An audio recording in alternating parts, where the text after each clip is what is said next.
अस्सलामुअलैकुम मी Shama Iftikhar and welcome to my channel knowledge is power. हम डिस्कस कर रहे हैं बायोलॉजी का चैप्टर नंबर 1 इंट्रोडक्शन एंड हम उसका आज न्यू टॉपिक जो है वो डिस्कस करेंगे बायोलॉजिकल मेथड। अगेन ये एक इम्पोर्टेंट लॉन्ग क्वेश्चन है। स्टेटमेंट कैसे लॉन्ग क्वेश्चन की बन सकती है? Right biological method for solving biological problem. Biological method को डिस्कस करें जो कि बायोलॉजिकल प्रॉब्लम को सॉल्व करने के लिए यूज़ किया जा सकता है।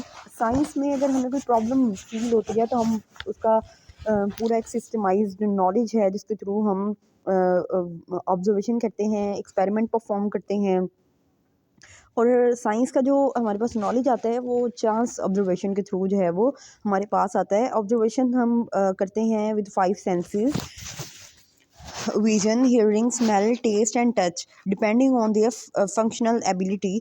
तो ऑब्जर्वेशन जो है वो ऑब्जर्वेशन की दो टाइप्स हैं। ऑब्जर्वेशन दो तरीके से की जा सकती है: qualitative observation and quantitative observation, जो कि हमें मतलब अपने टाइटल से ही शो कर रहे हैं। क्वालिटेटिव ऑब्जर्वेशन में हम क्वालिटी को डिस्कस करेंगे और इसमें कोई हम नंबर्स या इंस्ट्रूमेंट यूज़ नहीं करेंगे। और जो क्वांटिटेटिव है इसमें हम पूरा एक न्यूमेरिकल डाटा प्रोवाइड करेंगे। इसको हम ग्राफ्स, चार्ट्स या फिर न्यूमेरिकल फॉर्म में इसको डिस्कस करेंगे। तो क्वालिटेटिव एंड क्वांटिटेटिव जो हैं वो बोथ जो है वो ऑब्जर्वेशन को मेजर करने के लिए यूज़ किया जाता है। और जो क्वांटिटेटिव ऑब्जर्वेशन है ये ज़्यादा एक्यूरेट समझी जाती है than that of qualitative observation.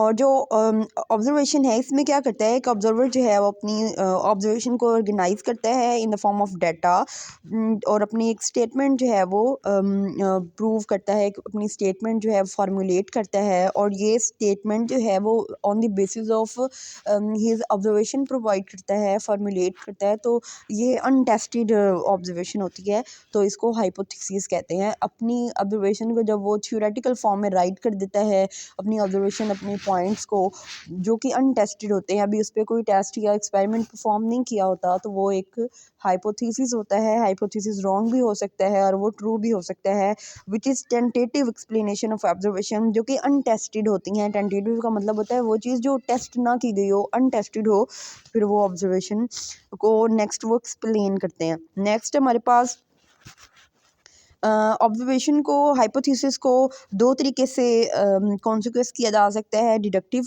वे में और इंडक्टिव वे में। डिडक्टिव वे में हम जनरल टू स्पेसिफिक मूव करते हैं, डिडक्टिव रीजनिंग। और जो इंडक्टिव रीजनिंग है ये इंपॉर्टेंट शॉर्ट क्वेश्चन है, इन सेपरेट से भी शॉर्ट क्वेश्चन आ सकता है डेफिनेशन के तौर पर, और ये डिफरेंस में भी आ सकता है डिडक्टिव रीजनिंग और इंडक्टिव रीजनिंग में क्या डिफरेंस है।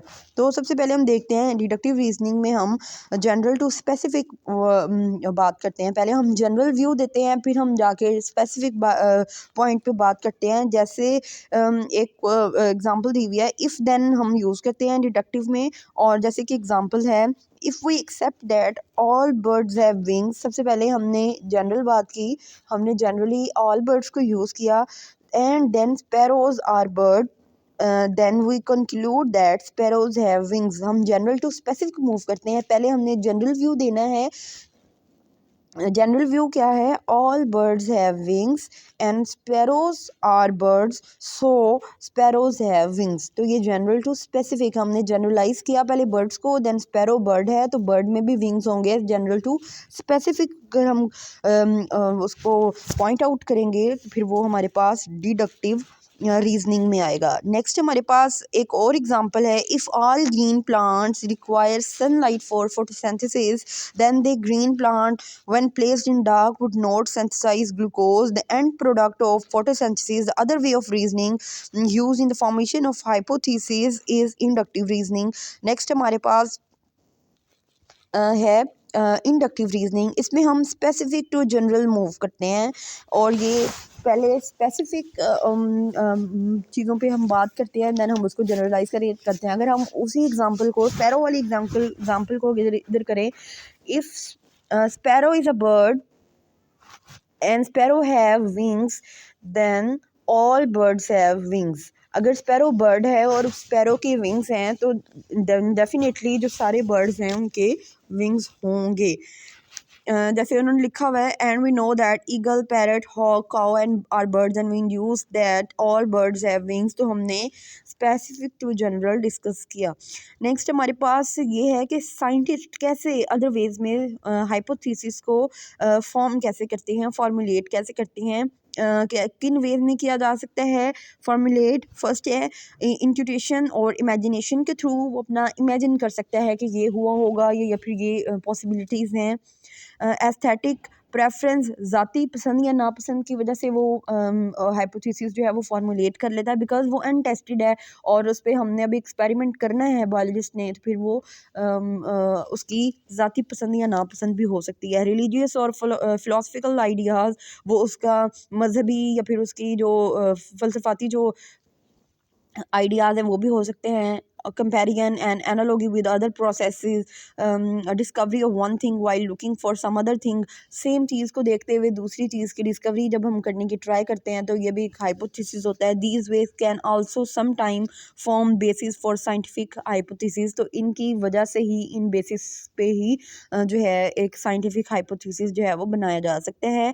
और नेक्स्ट हाइपोथेसिस को टेस्टिंग के लिए प्रिपेयर किया जाता है। Repeated exposure of hypothesis to possible falsification increases scientist confidence in a hypothesis when it is not falsified. एक साइंटिस्ट ने अपना हाइपोथेसिस जो है वो फॉर्मुलेट किया है और उस पर रिपीटेड एक्सपोजर हुआ है एक्सपेरिमेंटेशन का और वो फॉल्स नहीं हो रहा उसका हाइपोथेसिस, तो ये चीज़ साइंटिस्ट का जो है सेल्फ कॉन्फिडेंस जो है वो उसका कॉन्फिडेंस अपने हाइपोथेसिस पे इंक्रीज कर देती है।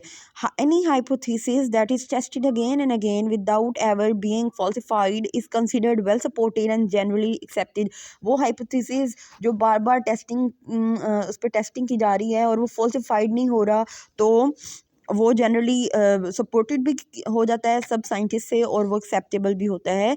तो ये वो हाइपोथेसिस जो वेल सपोर्टेड हो और वो फॉल्सिफाइड ना हो मैनी टाइम टेस्टिंग के बाद, तो वो हमारे पास अब थ्योरी आ जाती है।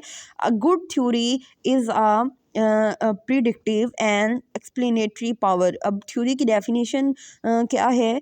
The hypothesis that supported by the result of many test which is then called a theory. Properties of theory एक शॉर्ट क्वेश्चन बन सकता है। A good theory is predictive and has explanatory power. One of the most feature of a good theory is that it suggest new and different hypothesis. उस theory की base पर new different hypothesis जो हैं वो suggest किए जाते हैं। A theory of this kind is called productive. वो थ्योरी जिसकी बेस पे दूसरे हाइपोथेसिस जो हैं वो सजेस्ट किए जाएँ, वो थ्योरी हमारे पास प्रोडक्टिव है। तो हम जो है वो बायोलॉजिकल प्रॉब्लम को सॉल्व करने के मेथड्स पढ़ रहे हैं। सबसे पहले ऑब्जर्वेशन को डिस्कस किया। ऑब्जर्वेशन के बाद उसकी टाइप्स हैं, क्वालिटेटिव एंड क्वांटिटेटिव ऑब्जर्वेशन, ये इंपॉर्टेंट शॉर्ट क्वेश्चन आ सकता है। और इसके बाद इंडक्टिव और डिडक्टिव रीजनिंग में हमने डिस्कस किया कि जो डिडक्टिव रीजनिंग है वो जनरल टू स्पेसिफिक हम डिस्कस करते हैं और इंडक्टिव में हम स्पेसिफिक टू जनरल डिस्कस करते हैं। नेक्स्ट, वो हाइपोथेसिस जो टेस्टिंग के बाद फॉल्सिफाइड नहीं होता और वेल सपोर्टेड होता है, वो हाइपोथेसिस थ्योरी बन जाता है। और वो थ्योरी जिसकी बेस पे नेक्स्ट हाइपोथेसिस जो हैं वो फॉर्मुलेट किए जाएं और सजेस्ट किए जाएं new hypothesis on the base of theory, वो थ्योरी प्रोडक्टिव थ्योरी होती है।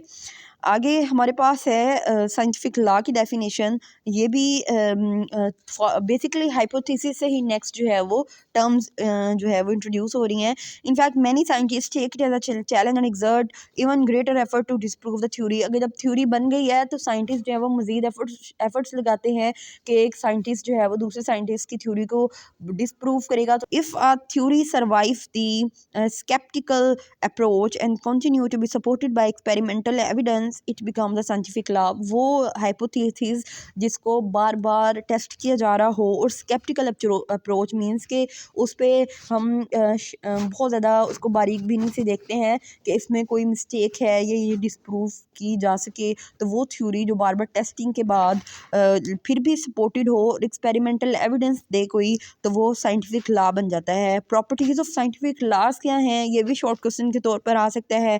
अब scientific law is a uniform और constant fact of nature. It is virtually a irrefutable theory। वो थ्योरी जो कभी भी जो उसकी तरदीद ना हो सके, जो कि हम उसको डिनाई ना कर सकें, वो थ्योरी साइंटिफिक लॉ होती है। Biology is short in law because a of इलेवियन नेचर ऑफ लाइफ। तो बायोलॉजी में बहुत सारे लॉज हैं, हमने पढ़े हैं Hardy Weinberg law and Mendel's law of inheritance जो है ये इसकी बेस्ट एग्जांपल है। तो आज हमने एक इम्पोर्टेंट जो है वो लॉन्ग क्वेश्चन को कवर किया है, जो कि है बायोलॉजिकल मेथड को यूज़ करते हुए बायोलॉजिकल प्रॉब्लम का सॉल्यूशन निकालना। बेसिकली इसके 7 स्टेप्स होते हैं, लेकिन हमने स्टार्ट किया था ऑब्जर्वेशन से। 2 टाइप्स हैं ऑब्जर्वेशन की, then inductive and deductive reasoning, उसकी एग्जांपल्स पढ़ी हमने, और थ्योरी, साइंटिफिक लॉ। तो नेक्स्ट लेक्चर में हम biology and the service of mankind को डिस्कस करेंगे, जो कि एक इंपॉर्टेंट लॉन्ग क्वेश्चन है। फर्स्ट चैप्टर जो है वो बायोलॉजी का, ये इंपॉर्टेंट लॉन्ग क्वेश्चन वाले चैप्टर्स में इंक्लूड होता है, और इससे शॉर्ट क्वेश्चन और लॉन्ग क्वेश्चन बहुत इंपॉर्टेंट जो हैं जो हमने प्रिपेयर करने हैं।